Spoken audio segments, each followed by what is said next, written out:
Friends, कैसे हो सभी फ्रेंड्स। आज की जो हमारी वीडियो है, हमारा जो लेक्चर है सॉइल मैकेनिक्स का, क्लास नंबर 11 है फ्रेंड्स। आज के टॉपिक में हम कवर करने वाले हैं दोस्तों, जो हमने कल एटरबर्स लिमिट्स में कुछ टॉपिक्स पढ़े थे, liquid limit, plastic limit, shrinkage limit, उन्हीं से रिलेटेड कुछ डेफिनेशंस, मोस्ट इंपोर्टेंट डेफिनेशंस यहाँ पर बनती है, जो आज के लेक्चर में हम कवर करने वाले हैं। तो फ्रेंड, आज का जो हमारा पूरा टॉपिक है बेसिक डेफिनेशन पर बेस्ड है, बेसिक डेफिनेशन पर बेस्ड है। फर्स्ट डेफिनेशन यहाँ पर हमारे फ्रेंड आती है shrinkage ratio. Shrinkage ratio, shrinkage ratio friend, जिसको हम शॉर्ट में SR से डिनोट कर लेते हैं। और श्रिंकेज रेशो इक्वल होता है friends gamma D upon gamma W. Gamma D upon gamma W, gamma D का मतलब फ्रेंड्स कि dry density of soil, dry density of soil upon density of water, density of water sorry का जो ratio होता है friends, उसको बोलते हैं श्रिंकेज रेशो। फ्रेंड्स, ये श्रिंकेज रेशो क्या होता है, या इसको हम किसी अदर लैंग्वेज में भी लिख सकते हैं क्या, देखना। ये होता है change in volume, change in volume with respect to the dry volume of soil, dry volume of soil। ये कह रहा है कि सोइल के ड्राई वॉल्यूम के रेस्पेक्ट में वॉल्यूम में होने वाला परिवर्तन और टू द कॉरस्पॉन्डिंग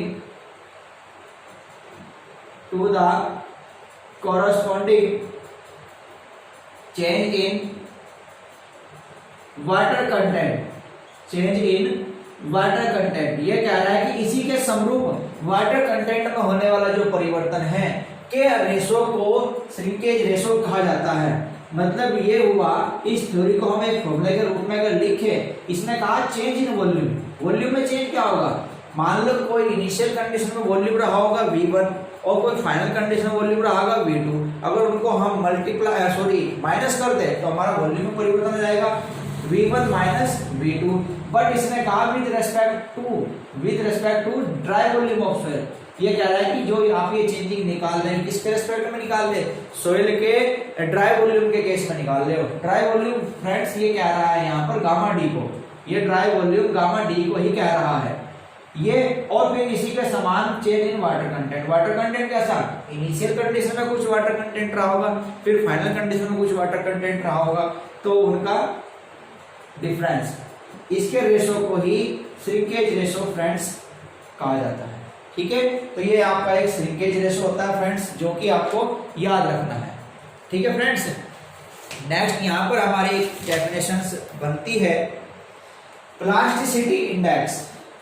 नेक्स्ट बनती है friends plasticity index number 2, most important है प्लास्टिसिटी इंडेक्स। प्लास्टिसिटी इंडेक्स इसको IP से डिनोट करते हैं और मोस्ट इंपोर्टेंट रहता है। 101% एग्जाम में क्वेश्चंस बनता है, थ्योरी बेस्ड और न्यूमेरिकल बेस्ड। फ्रेंड्स, जो प्लास्टिसिटी इंडेक्स होता है ये निकालते हैं हम liquid limit minus plastic limit. यदि लिक्विड लिमिट में से प्लास्टिक लिमिट को निकाल दें तो वो हमारा प्लास्टिसिटी इंडेक्स कहलाता है। प्लास्टिसिटी इंडेक्स याद रखो, काफी इंपोर्टेंट पॉइंट्स यहाँ पर बनते हैं। प्लास्टिसिटी मैं बोल रहा हूं, आप लिखना। प्लास्टिसिटी इंडेक्स क्ले मिनरल के लिए पढ़ा जाता है, क्ले मिनरल्स के लिए, क्ले के कणों के लिए प्लास्टिसिटी इंडेक्स को पढ़ा जाता है, क्योंकि ये उस प्रकार की सोइल के लिए पढ़ा जाता है जिसका स्पेसिफिक सरफेस एरिया ज्यादा हो, जिसका स्पेसिफिक सरफेस एरिया ज्यादा से ज्यादा हो, उस प्रकार की सोइल के लिए हम प्लास्टिसिटी इंडेक्स पढ़ते हैं।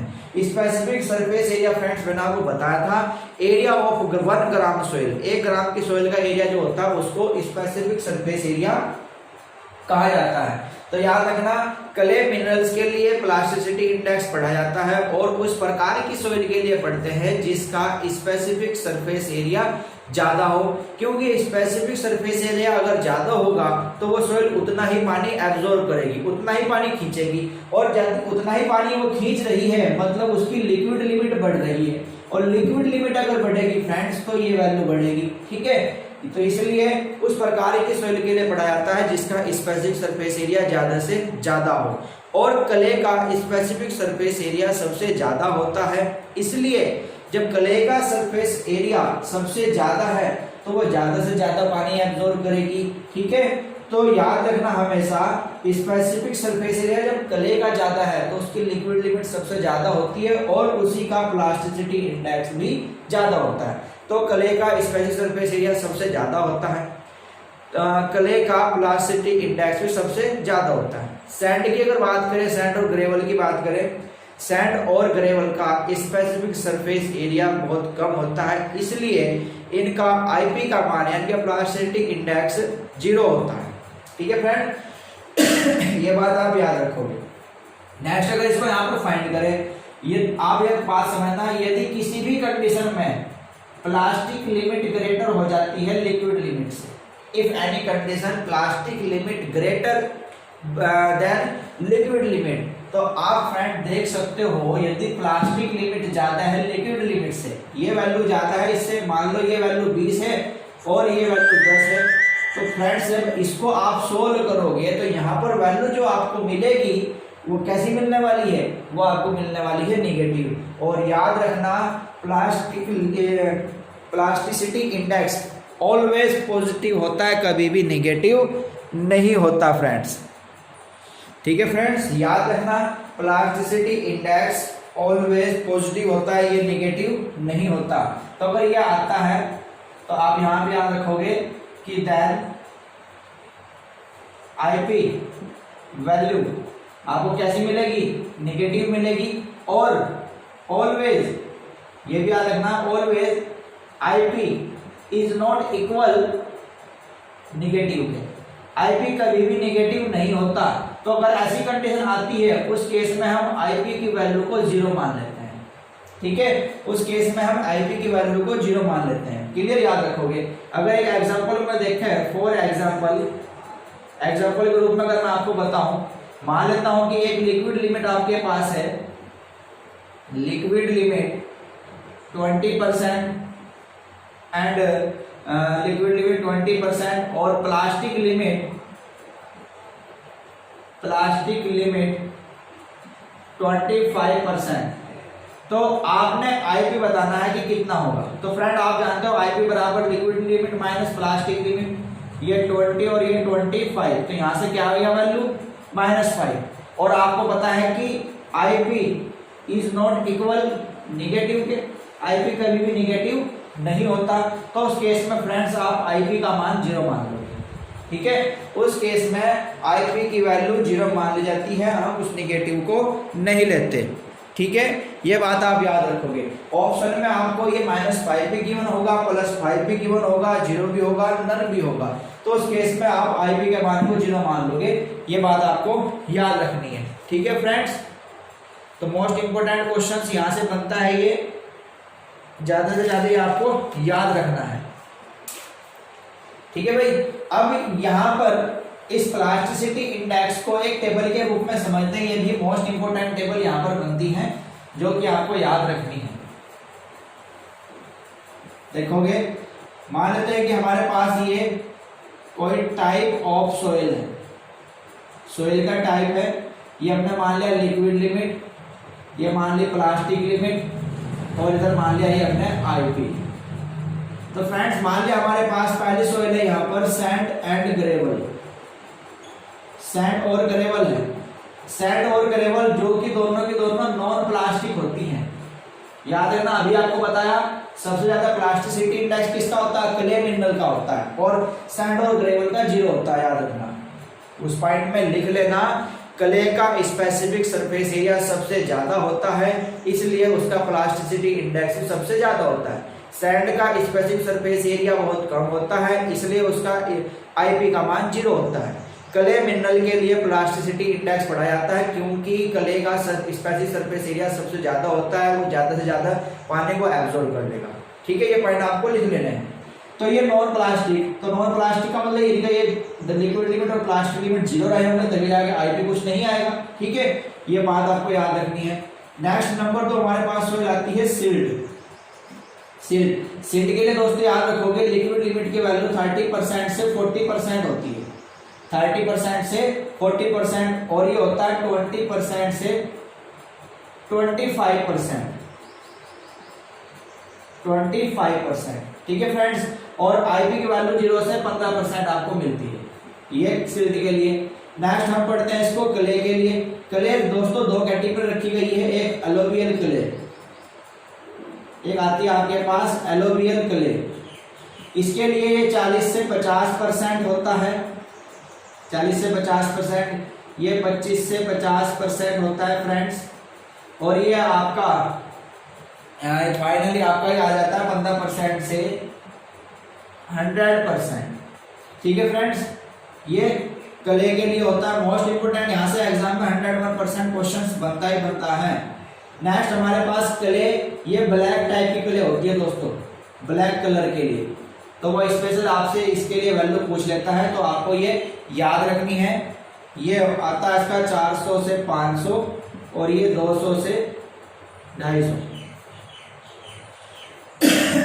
ठीक है दोस्तों, तो यहाँ से ये आपको आईपी की वैल्यू फाइंड होती है, लिक्विड लिमिट, प्लास्टिक लिमिट की वैल्यू किस प्रकार की सॉइल के लिए कितनी रहती है, ये मोस्ट इंपोर्टेंट टॉपिक है, आपको याद रखना है। अब वो यहीं से आपसे एक क्वेश्चन और पूछ लेता है, आईपी की वैल्यू दे देगा और पूछ लेगा कि बताइए कि ये सॉइल किस टाइप की है। ठीक है, आईपी की वैल्यू देकर आपसे सॉइल पूछ लेगा, सॉइल की कंडीशंस पूछ लेगा। जैसे कि उसने कहा कि आईपी का वैल्यू 0 है, आईपी की वैल्यू 0 है। अब पी का मतलब प्लास्टिसिटी, प्लास्टिसिटी सॉइल के अंदर होगी या नहीं होगी ये बताना है। जब आईपी की वैल्यू 0 आ गई तो वो तो नॉन प्लास्टिक होता है भाई। ठीक है, तो आप कहोगे ये नॉन प्लास्टिक, कोई प्लास्टिसिटी नहीं है। ठीक है, दूसरा उसने कहा कि आईपी की वैल्यू 7 से कम है, आईपी की वैल्यू अगर 7 से कम है तो उसको हम बोलते हैं friends low plastic, low plastic. तीसरी कंडीशन में आपको देता है कि आईपी की वैल्यू 7 से तो ग्रेटर है। ठीक है, आईपी की वैल्यू, आईपी की जो वैल्यू है फ्रेंड 7 से ग्रेटर है और 17 से लेस है या उसके इक्वल है। ये इंपॉर्टेंट है, ये एग्जाम में बहुत पूछी जाती है। आईपी की वैल्यू 7 से ग्रेटर और 17 से कम या उसके इक्वल है तो इसको हम बोलते हैं मीडियम प्लास्टिक, मीडियम प्लास्टिक, या इसको प्लास्टिक भी कहा जाता है, बहुत पूछी जाती है एग्जाम में, याद रखोगे। और लास्ट इसने कहा कि आईपी की वैल्यू 17 से ज्यादा है, आईपी की वैल्यू 17 से ज्यादा है तो ये आपकी हाईली प्लास्टिक, हाईली प्लास्टिक। ये पॉइंट्स है जो कि आपको याद रखने हैं, मोस्ट इंपोर्टेंट पॉइंट्स रहते हैं ये इसके।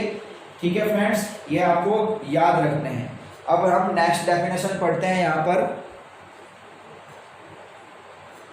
नेक्स्ट देखोगे फ्रेंड्स, नेक्स्ट डेफिनेशन हमारे पास यहाँ पर आती है consistency index, consistency index, consistency index. Consistency index को फ्रेंड्स आईसी से डिनोट किया जाता है, आईसी के द्वारा हम इसको रिप्रेजेंट करते हैं। और आईसी इक्वल होता है फ्रेंड्स, आईसी इक्वल होता है कि liquid limit minus natural water content upon IP, liquid limit minus natural water content upon IP का रेशो को कंसिस्टेंसी इंडेक्स कहा जाता है। आईपी आप पढ़ चुके हो, आईपी बराबर होता है liquid limit minus plastic limit. ठीक है, ये कह रहा है कि यदि लिक्विड लिमिट में से नेचुरल वाटर कंटेंट को निकाल दिया जाए और प्लास्टिसिटी इंडेक्स का जो रेशो है उसको ही क्या कहेंगे, कंसिस्टेंसी इंडेक्स कहा जाता है, याद रखोगे। नेक्स्ट यहाँ पर आता है आपके पास लिक्विडिटी इंडेक्स, प्लास्टिसिटी इंडेक्स हम पढ़ चुके, liquidity index, liquidity, liquidity index friends, ये भी दोनों इंपॉर्टेंट रहता है एग्जाम में, इनसे भी क्वेश्चन काफी बार आ चुका। लिक्विडिटी इंडेक्स जिसको फ्रेंड्स IL से शो किया जाता है, IL, और IL बराबर होता है कि नेचुरल वाटर कंटेंट में कितनी प्लास्टिक लिमिट थी वो हमने निकाल दी। ठीक है, natural water content minus WP upon IP के रेशो को लिक्विडिटी इंडेक्स कहा जाता है। याद रखोगे डिफरेंस क्या है, यहाँ लिक्विड लिमिट में से वाटर कंटेंट माइनस कर रहे हैं, यहाँ वाटर कंटेंट में से प्लास्टिक लिमिट माइनस कर रहे हैं, आईपी दोनों तरफ से। ठीक है, तो ये पॉइंट्स आपको याद रखने हैं। और अब इनसे कुछ पॉइंट्स जुड़े हुए हैं दोस्तों, आपको हमेशा याद रखना है कि IC प्लस IL की वैल्यू ऑलवेज एक के इक्वल होगी। IC और IL का सम हमेशा एक होता है। क्यों? अगर किसी कंडीशन में IC 0 है तो वहाँ IL 1 होगा, तो 0 प्लस 1 फिर 1 आ जाएगा। ठीक है, तो इन दोनों का सम हमेशा 1 होगा ही होगा। कैसे होगा अभी मैं आपको बताता हूँ। आपको कुछ पॉइंट इसके याद रखने हैं। आपको याद रखना है कि IC और IL की वैल्यू कभी भी 0 से कम व निगेटिव भी हो सकती है। ठीक है, IC व IL की वैल्यू लिख लेना। IC और IL की वैल्यू कभी भी 0 से कम व निगेटिव भी हो सकती है। IC व IL की वैल्यू कभी भी 0 से कम व निगेटिव भी हो सकती है। ठीक है, नेक्स्ट पॉइंट ये कह रहा है कि if water content of soil ये कह रहा है कि यदि सोइल का वाटर कंटेंट लिक्विड लिमिट के बराबर हो। ठीक है, लिक्विड लिमिट के बराबर हो, ये फर्स्ट कंडीशन आपको याद रखनी है कि सोइल का वाटर कंटेंट लिक्विड लिमिट के बराबर है। सोइल का वाटर कंटेंट लिक्विड लिमिट के बराबर है। लिक्विड लिमिट वाटर कंटेंट मान लिया WW वाटर कंटेंट मान लिया, और लिक्विड लिमिट हमारे पास ये। ठीक है, लिक्विड लिमिट हमारे पास ये होती है। तो अभी देखते हैं, यहां से आप IC निकाल लो। IC इसने कहा कि वाटर कंटेंट, इसे नेचुरल लिख लो जो फॉर्मूला में है। इसने कहा कि वाटर कंटेंट लिक्विड लिमिट के बराबर है, तो देखो liquid limit minus water content, यहाँ क्या लिख दिया, लिक्विड लिमिट अपॉन IP। तो दोस्तों क्या आ गया ये 0।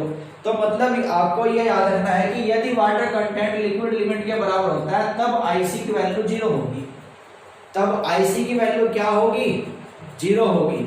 ठीक है, IC का मान हमेशा उस कंडीशन में 0 होता है। और यदि ये 0 है, देखो यदि IC का मान 0 है तो अभी आपने पढ़ा चूंकि IC प्लस IL इक्वल 1 ये होता है। अब IC तो 0 आ गया, तो यहां से IL कितना निकल जाएगा, IL यहां से निकल जाएगा 1। तो मोस्ट इंपोर्टेंट क्वेश्चन यहां से बनाइए, यदि IC का मान 0 आता है तो IL उस केस में 1 होगा। और इसके उल्टा भी अभी पढ़ सकते हैं हम। कैसे? दूसरी कंडीशन यहां से बनती है कि यदि सोइल का वाटर कंटेंट, कंडीशन नंबर 2, ये कंडीशन फर्स्ट थी, इफ वाटर कंटेंट इक्वल है प्लास्टिक लिमिट के, यदि सोइल का वाटर कंटेंट प्लास्टिक लिमिट के बराबर हो, यानी कि WN इक्वल हो WP के। ठीक है, तो तब क्या होगा, तब आप देख सकते हो यहां पर IL 0 आ जाएगा। अब IL निकाल दो, आप IL निकाल लोगे तो इस फॉर्मूले में आप देखना यहाँ पर हम WP पुट कर देंगे, तो WP minus WP upon IP, तो ये आ गया क्या, 0 आ गया। अब अगर IL 0 आ जा रहा है तो यहाँ रखोगे तो यहाँ IC 1 बन जाएगा, देन IC क्या आ जाएगा 1। तो ये पॉइंट आपको याद रखना है, दोनों एक दूसरे के रिवर्स हैं, इनवर्स चल रहे हैं। IC 0 है तो IL 1 होगा, IL 1 है तो IC 0 होगा। ठीक है, IL 1 है तो IC 0 होगा, और IC अगर 1 है तो उस केस में IL 0 हो जाएगा। तो ये आपको पॉइंट याद रखने हैं कंसिस्टेंसी और लिक्विडिटी इंडेक्स के बारे में। ठीक है पॉइंट्स, तो यहां से एक टेबल बनती है, एक टेबल यहां से बनती है, देखना ध्यान से।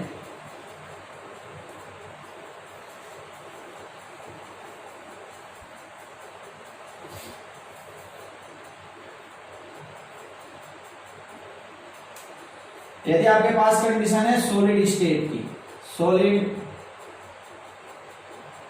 सेमी सॉलिड, प्लास्टिक और लिक्विड, ये 4 कंडीशन हैं। तो IC की बात करते हैं कि IC का मान कितना होगा। सॉलिड कंडीशन होगी दोस्तों तो लिक्विड तो होने का नहीं, आईसी आईसी होगा। तो उस केस में आपको याद रखना है कि आईसी की वैल्यू 1 से ग्रेटर होती है, 1 से ग्रेटर है। अब सेमी सॉलिड में आ गया, यानी कि कुछ वाटर कंटेंट पाया जा रहा है, तो 1 तो होने दे रहा, ठीक है, 1 होगा या नहीं, 1 हो भी सकता है, लेकिन 1 से ज्यादा वैल्यू जरूर आ सकती है। यानी कि इस कंडीशन में 1 से ज्यादा आएगा या फिर 1 हो सकती है वैल्यू सेमी सॉलिड के केस में। प्लास्टिक की अगर बात करें, प्लास्टिक के केस में आईसी की वैल्यू प्लास्टिक के केस में 0 से ज्यादा होती है, 1 से कम होती है, या 1 भी हो सकती है, आपको यह याद रखनी है, 0 से ज्यादा या 1 या 1 से कम। और लिक्विड के केस में आईसी लेस देन 0, ठीक है, लेस देन 0 होगा, ठीक है फ्रेंड्स। तो ये याद रखना है। यदि सॉलिड की बात करता है तो आईसी 1 से ग्रेटर होगा, सेमी सॉलिड की बात करता है 1 से ग्रेटर या 1 भी हो सकता है। यहाँ 1 होने की स्थिति नहीं है, सेमी सॉलिड में 1 से ज्यादा भी हो सकता है और 1 भी हो सकता है, लेकिन यहाँ ज्यादा ही ज्यादा 1 नहीं होगा। प्लास्टिक की बात आती है तो प्लास्टिक में मतलब ये होगा कि सॉलिड वाला कंडीशन तो खत्म हो चुकी है, तो 1 से ज्यादा वाली कंडीशन भी खत्म हो जाएगी। तो देखो आईसी 1 से ज्यादा तो हो नहीं रहा, 1 से कम है या 1 हो सकता है, लेकिन 0 से ज्यादा होगा। लिक्विड बनेगा तो 1 वाला मैटर खत्म, ओनली 0, ठीक है, याद रखोगे आप ये बात। नेक्स्ट डेफिनेशन यहाँ पर आती है friends,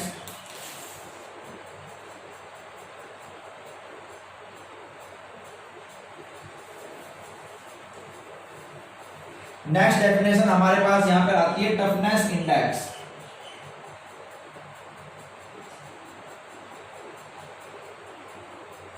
toughness index, toughness index को आईटी से डिनोट करते हैं, आईटी, और आईटी बराबर होता है आईपी अपॉन आईएफ। आईपी और आईएफ के रेशो को टफनेस इंडेक्स कहा जाता है। अब भाई आईएपी क्या है, कल अभी पढ़ाया है आपको, ये आईपी प्लास्टिसिटी इंडेक्स है और आईएफ फ्लो इंडेक्स है, कल पढ़ाया था। तो प्लास्टिसिटी इंडेक्स और फ्लो इंडेक्स के रेशो को टफनेस इंडेक्स कहा जाता है। ये आपके पास प्लास्टिसिटी इंडेक्स और ये आपके पास फ्लो इंडेक्स। तो प्लास्टिसिटी इंडेक्स और फ्लो इंडेक्स के रेशो को टफनेस इंडेक्स कहा जाता है, ठीक है। इसमें आपको याद रखना है कि टफनेस इंडेक्स सोइल की स्ट्रेंथ में, सोइल की शियर स्ट्रेंथ में आने वाली कमी को इंडिकेट करता है, ठीक है। टफनेस इंडेक्स सोइल की शियर स्ट्रेंथ में आने वाली कमी को इंडिकेट करता है, क्योंकि जैसे जैसे सोइल का मॉइस्चर कंटेंट बढ़ता है, क्योंकि जैसे जैसे सोइल का मॉइस्चर कंटेंट बढ़ता है तो सोइल की शियर स्ट्रेंथ घट जाती है। याद रखोगे, जब मॉइस्चर कंटेंट बढ़ता चला जाएगा, पार्टिकल दूर दूर होंगे, वॉइड्स ज्यादा होगा, तो वे शियर आपस में नहीं कर पाएंगे। तो ये आपको जो टफनेस इंडेक्स है सोइल की शियर स्ट्रेंथ में आने वाली कमी को इंडिकेट करता है, क्योंकि जैसे जैसे मॉइस्चर कंटेंट बढ़ता है, ठीक है, तो उसकी शियर स्ट्रेंथ कम होती चली जाती है, ये आपको याद रखना है, ठीक है।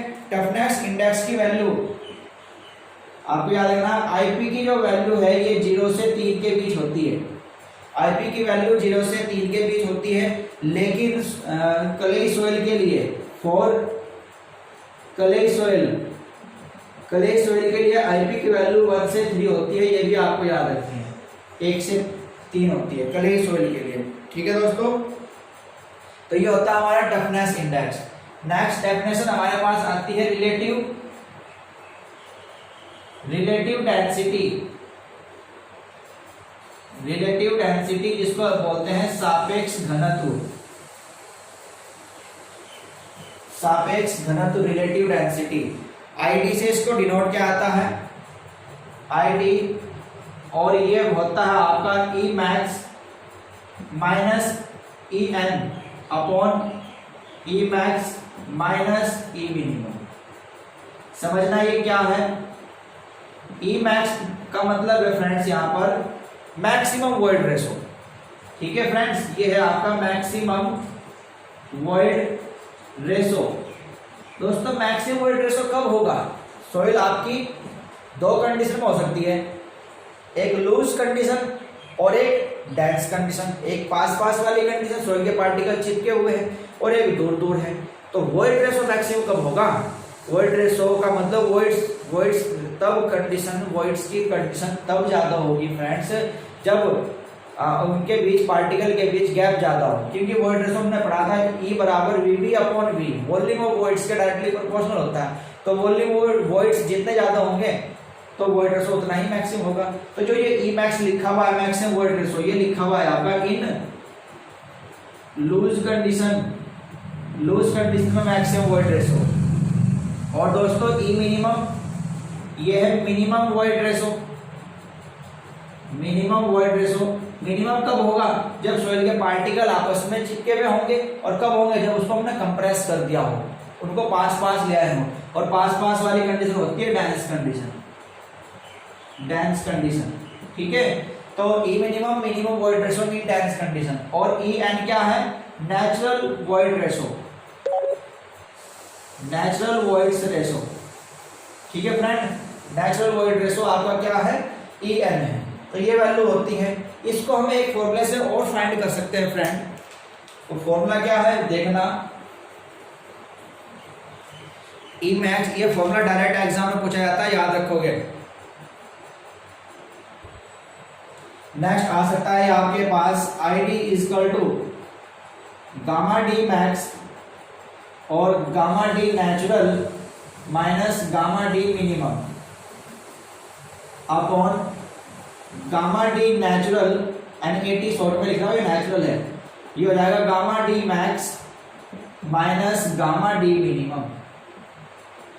इस फॉर्मूले को भी रिलेटिव डेंसिटी सापेक्ष घनत्व कहा जाता है। Gamma D max dry density है, मैक्सिमम ड्राई डेंसिटी।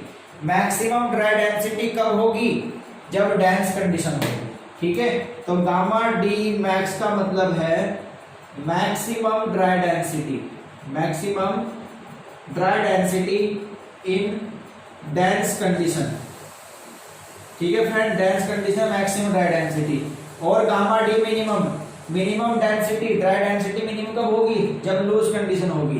तो याद रखोगे minimum dry density in loose condition. ठीक है फ्रेंड, और गामा D नेचुरल क्या है? NAT, ये है आपका natural dry density, natural dry density. ठीक है फ्रेंड, नेचुरल ड्राई डेंसिटी। तो ये वैल्यू होती है ID निकालने की, जो आपको याद रखनी है। यहाँ पर कुछ वैल्यू बनती है इसकी, क्या वैल्यू बनेगी देखना, मैं आपको बोल रहा हूं, आपको ये लिखनी है। ये कह रहा है कि यदि सॉइल के पार्टिकल को स्फेरिकल माना जाए, if particle of soil is consider in spherical condition, एक गोलीय कंडीशन माना जाए, तो उसके लिए E मिनिमम की वैल्यू, E मिनिमम की वैल्यू, तो आपको यहां लिख रहा हूं for spherical soil particle, soil particle के कणों को आपने गोलीय मान लिया, तो उस केस में friend E minimum, minimum void ratio का जो वैल्यू होता है 0.35 ले आता है, याद रखोगे 0.35 ले आता है। यदि सॉइल के पार्टिकल को स्फेरिकल माना जाए, गोलीय माना जाए, तो उसमें सॉइल का मिनिमम वॉइड रेशो 0.35 होता है। और लूज कंडीशन में, for loose condition, loose condition में तो हमें मैक्सिमम मिल रहा था, लूज कंडीशन में मैक्सिमम वॉइड रेशो 0.91 होता है, आप याद रखोगे 0.91 होगा। ठीक है फ्रेंड्स, ये बात आपको याद रखनी है। ठीक है, देखोगे दोस्तों। नेक्स्ट अभी हमने IC भी पढ़ लिया, IL भी पढ़ लिया, और कंसिस्टेंसी। ठीक है, ये देख रहे हैं कि कितना इजीली से बिहेव होता है। फ्रेंड्स, अगर किसी कंडीशन में IC की वैल्यू 1 से 0.75 है, ठीक है, तो उस केस में IL, भाई ये अगर 1 आ रहा है तो ये कितना होगा? ये तो बहुत कम जा रहा होगा। तो उस केस में इसकी वैल्यू 0 से 0.25 मानते हैं। तो वो कंडीशन सोइल की हमारी एक स्टिफ कंडीशन कहलाएगी। हम कहेंगे कि सोइल हमारे पास स्टिफ कंडीशन में है, यानी कि लिक्विड लिमिट तो 0 है, ठीक है, लिक्विड कंसिस्टेंसी 0 चल रही है, तो मतलब सोइल हमारी स्टिफ एक सॉलिड कंडीशन में होगी। अब यदि ये वैल्यू थोड़ा घट जाती है, 0.75 से 0.50 आती है और ये बढ़ती है 0.25 से 0.50 पहुंचती है, तो उस कंडीशन में स्टिफ वाली कंडीशन थोड़ी कम हो जाएगी। इसको आप सॉलिड के रूप में याद रख सकते हैं, सॉलिड से सेमी सॉलिड में चली जाएगी, तो हम कहेंगे कि ये मीडियम स्टिफ कहलाएगी, मीडियम स्टिफ, मीडियम स्टिफ, ठीक है। अब ये वैल्यू और कम होती है, 0.50 से 0.25 पहुंचती है और ये और बढ़ती है, 0.5 से 0.75 पहुंचती है, तो अब ये प्लास्टिक में पहुंचती है और प्लास्टिक की स्थिति दोस्तों सॉफ्ट कंडीशन कहलाती है, सॉफ्ट, तो ये सॉफ्ट में चली जाएगी, ठीक है। अब ये और घटती है, 0.25 से 0 चली गई और ये और बढ़ी 1 बन गया आपकी, ठीक है, तो ये यानी कि वेरी सॉफ्ट हो जाएगी। तो ये कंडीशन है, ये टेबल है, आपकी डायरेक्ट एग्जाम पूछी जाती है, तो याद रखोगे, ठीक है। याद रखना आसान है, इसको 100 मान लो, 100 से 75, 75 से 50, 50 से 25, 25 से 0, 0 से 25, 25 से 50, 50 से 75, 75 से 100। और वैसे भी आप जान लिए भाई, आईसी अगर होगा तो सॉलिड अवस्था होगी, या लिक्विड नहीं होगा तो सॉलिड अवस्था ही होगी। यदि लिक्विड है और ये कम बनता जा रहा है तो वह सॉफ्ट कंडीशन बनती चली जाएगी, ठीक है, ये याद रखना, लिक्विड वाली कंडीशन बनती चली जाएगी जब भी आई का मान बढ़ता चला जाएगा, ठीक है फ्रेंड्स। तो ये बात आपको याद रखनी है। इसको हम दो कंडीशन में और भी कह सकते हैं, हम इसको ये भी कह सकते हैं कि इफ यदि किसी कंडीशन में IC ग्रेटर है 1, या ये कह दो कि उस कंडीशन में IL लेस देन होगा 0 से, अगर ये 1 है तो ये 0 होता है, ये 1 से ज्यादा कह रहा तो वो 1 0 से कम होगा, ठीक है, ये भी बोल सकते हैं। तो सोइल इज वेरी, अब IL तो रहा नहीं, IC बहुत ज्यादा है, तो सोइल क्या होगा, soil is very stiff, soil बहुत ही सॉलिड होगी, ये भी आप कह सकते हो, समझ रहे हो ना। IC का मान 1 से ज्यादा है, भाई IC 1 होता है तो IL कितना होता है, 0। अब ये IC का मान 1 से ज्यादा है तो IL भी तो 0 से कम हो रहा होगा, तो 0 से कम हो रहा है तो यानी कि 0 तो है ही नहीं, तो कैसी कंडीशन, स्टिफ की कंडीशन। अब यदि इसका रिवर्स लिख दोगे आप कि इफ IC, आपने लिखा कि IC 0 से कम है, या फिर ये कह दो कि IL 1 से ज्यादा रहा होगा, तो सोइल क्या होगी, then soil is behave liquid, तब सोइल किसके तरह बिहेव करेगी, लिक्विड की तरह बिहेव करेगी, ठीक है फ्रेंड्स। तो ये पॉइंट आपको याद रखने हैं। चलते हैं अपनी नेक्स्ट डेफिनेशन की ओर। नेक्स्ट डेफिनेशन हमारे पास यहां पर आती है फ्रेंड्स, नेक्स्ट आता है दोस्तों हमारे पास एक्टिविटी नंबर। इधर देखना पहले, एक्टिविटी नंबर या activity of clay, activity number या एक्टिविटी ऑफ क्ले, शॉर्ट में AM लिख देते हैं। ये होता है हमारे पास IP upon soil fraction. IP upon soil fraction का जो रेशो है उसको एक्टिविटी नंबर कहा जाता है। IP आप पढ़ चुके, सोइल फ्रैक्शन क्या है ये देखना। इसको मैं ऐसे भी लिख सकता हूं, IP अपॉन परसेंटेज पार्टिकल, यानी कि उन पार्टिकल की परसेंटेज जो कि फाइनर देन 2 माइक्रोन। ये कह रहा है कि percentage particle finer than 2 micron, वह पार्टिकल जो 2 माइक्रोन से पास हो जाते हैं वे कितने हैं, और IP का जो रेशो है उसको एक्टिविटी नंबर कहा जाता है। याद रखोगे मैं, ठीक है, एक्टिविटी नंबर कहा जाता है, ये आपको याद रखना है कि IP upon percentage particle finer than 2 micron, 2 micron से पास होने वाले पार्टिकल और IP का जो रेशो है वही हमारा एक्टिविटी नंबर है। तो ये इस रूप में भी एग्जाम में आ जाता है और इस रूप में रहता है। ये ग्राफ है, इसमें आपको बताना है क्योलाइट, इलाइट और सोडियम मोंटमोरिलोनाइट का एक्टिविटी नंबर क्या है।